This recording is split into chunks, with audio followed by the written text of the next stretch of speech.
Slendro Mas.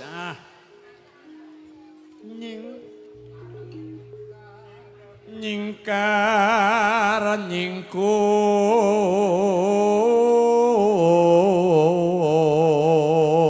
nyingkur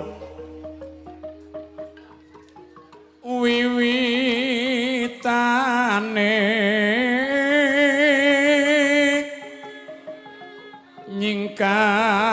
nyingkar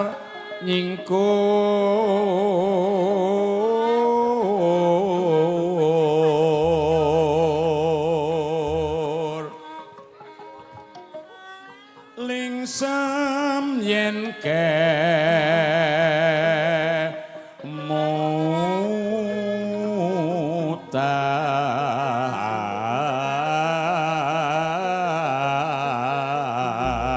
kemutan lelampahan kang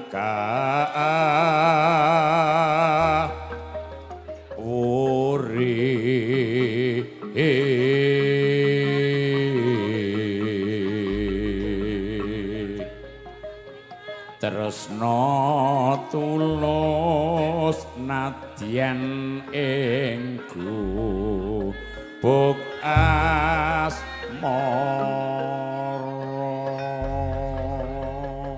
Nggih, kapiyarsa lelagon gubuk asmara. Mbak Sendur pas iya. Yen liwat aku kelingan gubuk kae mbiyen tanggung lara. Ayo. Ning cekak kebak tulisan tondo kasih jenenge gubuk asmara biyen kae tanggo antuk tresno Kendangane gom-gomino penak banget. tanpa bantal tanpa kloso betapa keteman asmara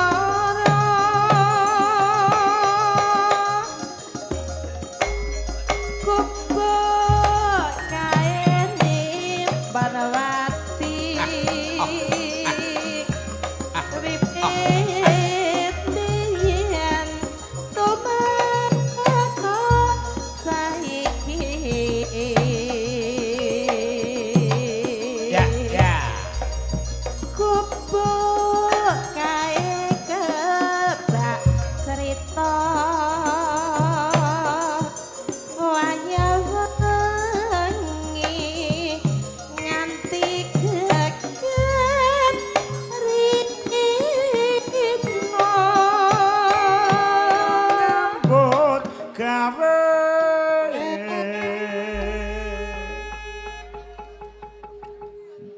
Mbak Sendur, Nggih, mana ngendi lah kok teng mriki tebih Pak, kemrungsung lapluk. angger jajar piye ganteng kok lek kerasan ngono. Nek jajar kene karo wong Ngumpet. karo wong merongos kok gelisah ketoke. Mboten ngaten Pak, Piye? kula nggih remen jejeran kalih panjenengan. Tenane. Nggih. Ya kene nek arep dikorban Nggih nomor piro. mungkin gentosan sing teng mriki nggih kepengin Pak. Ora.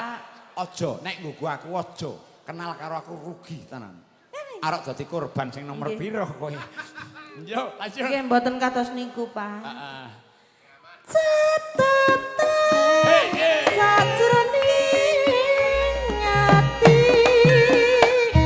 teatan lutur saya merati